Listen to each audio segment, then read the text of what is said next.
वही बच्चा आपको देगा, इससे ज़्यादा वो आपको कुछ नहीं दे सकता।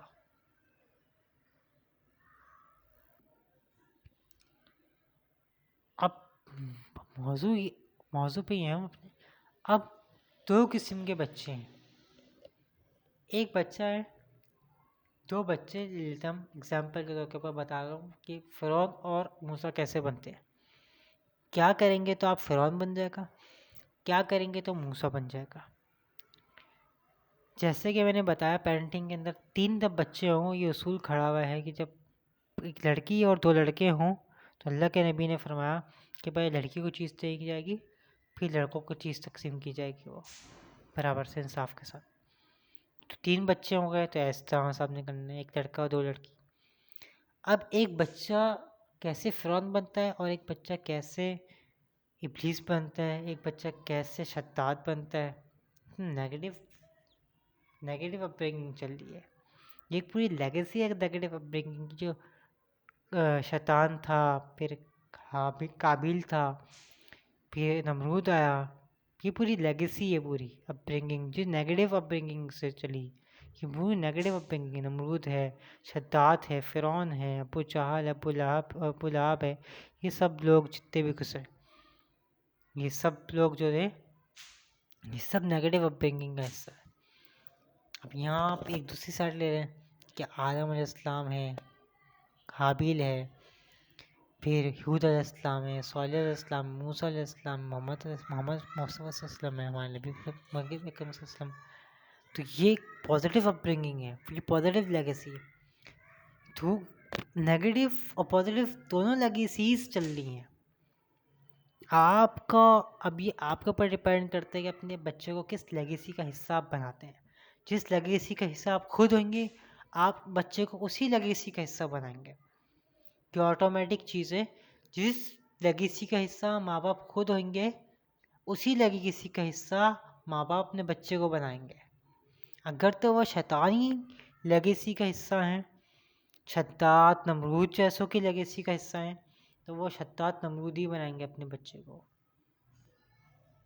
अगर तो वो इब्राहिम, इस्माइल, इसहाक, मूसा इस लेगेसी का हिस्सा है, हाबिल इस लेगेसी का हिस्सा है, तो वो फिर यही बनाएंगे अपने बच्चे को।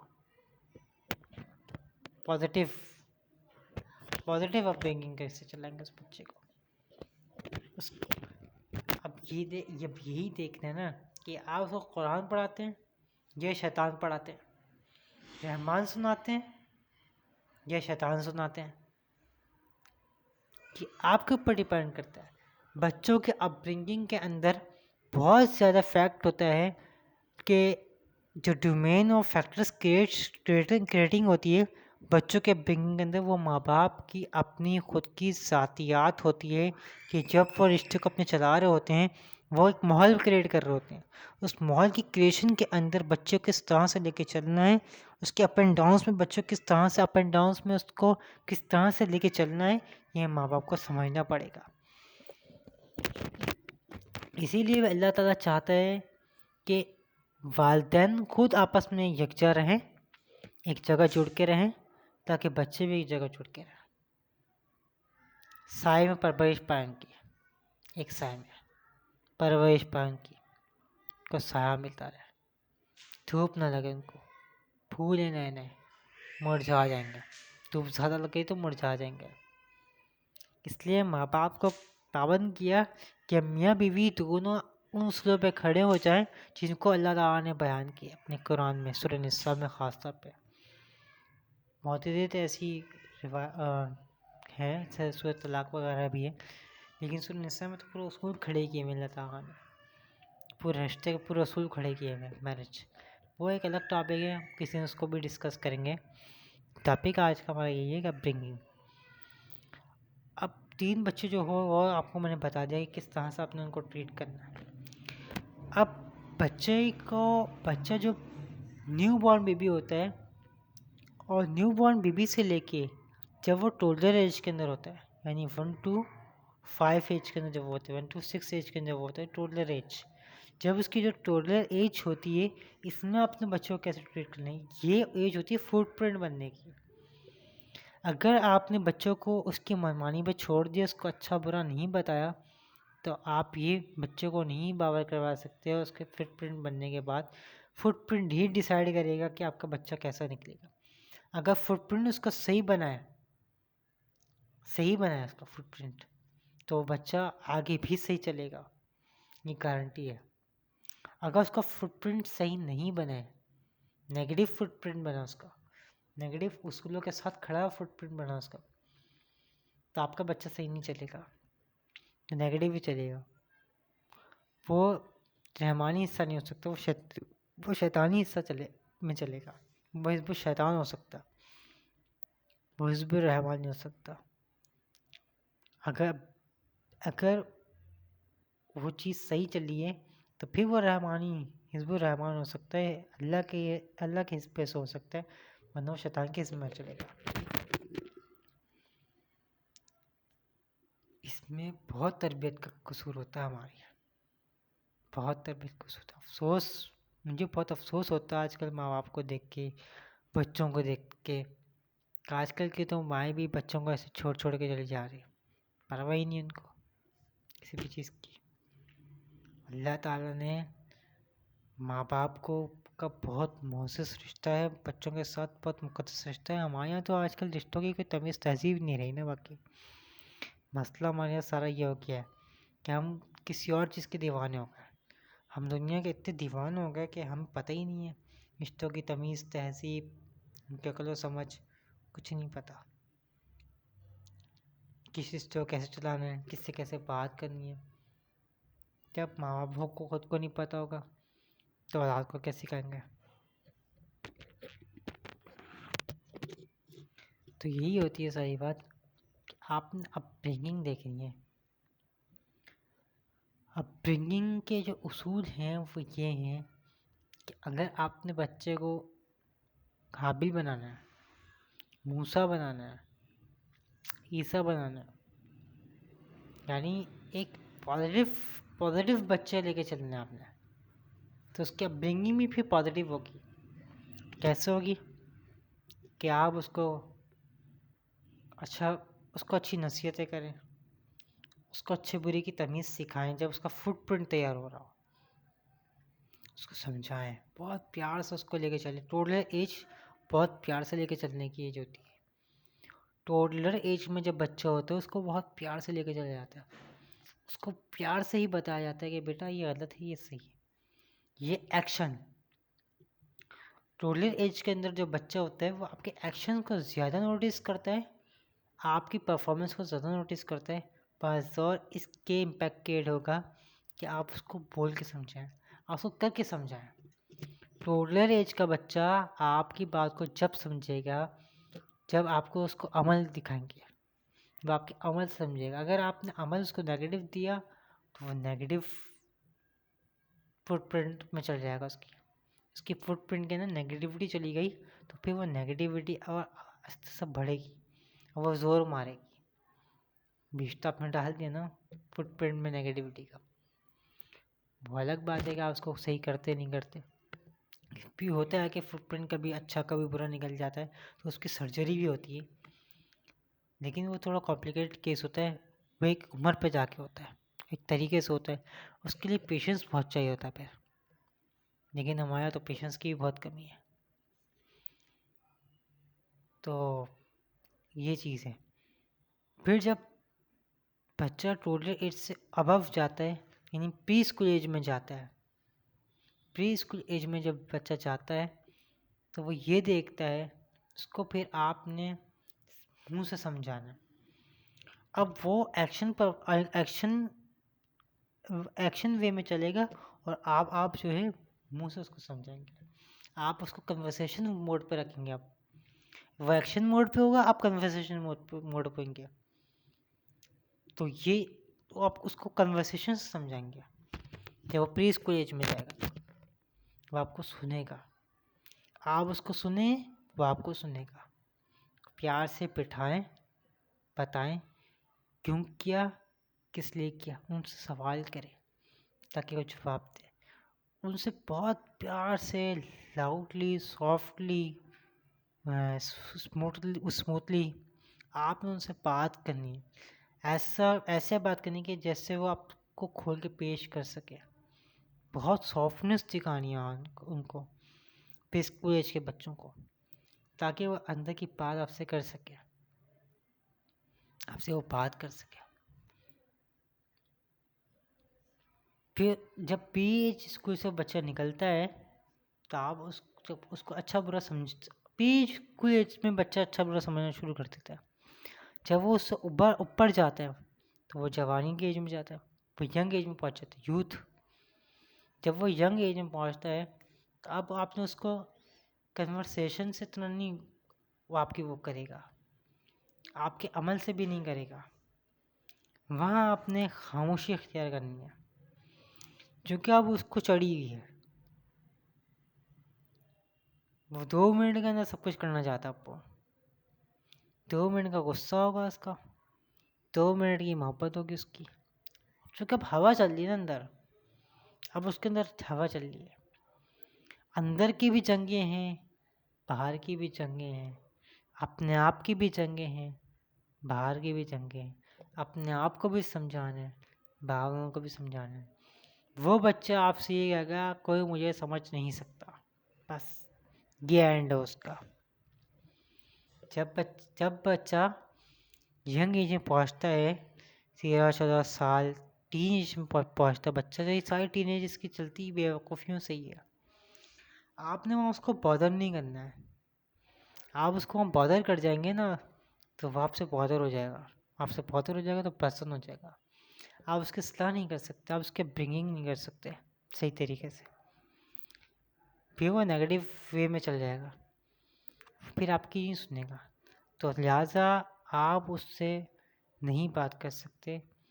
आपको कोई पहले वो एक्शन करे, उसका रिएक्शन उसको गलत मिले या सही मिले, सही मिले तो उसको सराहें, और अगर उसमें कोई चीज़ मिस हो रही हो या कोई चीज़ अल्लाह की तरफ से सही हो गई हो, वो गलत हो रही हो सही हो गई हो, फिर तो उसको हाईलाइट करवाएं, प्यार से बहुत सॉफ्ट कॉर्नर रखकर, बिठाकर आराम से तरीके से प्रोटोकॉल के साथ इज्जत से उसको समझाएं, बेटा ये अभी तुमने किया, चलो ये तुम बच गए, सही हो गया, चला गया। कि अगर तुमने ये चीज़ दोबारा लौटाई, दोबारा की ऐसी, कि इसके रिजल्ट अच्छे नहीं निकलेंगे, इसके रिजल्ट पे बुरे आएंगे। उनको सॉफ्ट कॉर्नर के फिर समझाया जाता है।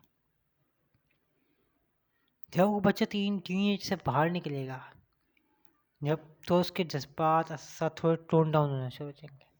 जब वो ऐसा जज्बात उसके टोन डाउन होना शुरू हो जाएंगे, फिर अब आप उससे बात कर सकते हैं। अब आप उसको मार के भी ट्रीट कर सकते हैं। ये एज होती है 20 से 23 साल की, उसको मार के भी ट्रीट कर सकते हैं। लेकिन हाँ, जो फ़राइज़ वाली चीज़ें होती है टीन एज के बच्चों के ऊपर जो फ़र्ज़ हो जाती है, रोज़े हो गए, नमाज हो गए, वहाँ पर हुक्म आता है कि मार के पढ़ाओ, मार के रखवाओ। पहले समझाओ, दर्जा पर दर्जा, पहले समझाओ, नहीं समझ में आई तो डांटो, डांटने भी समझ में आई तो फिर मारो। हम एक्सट्रीम चले जाते हैं फ़ौरन, गलत तरीका।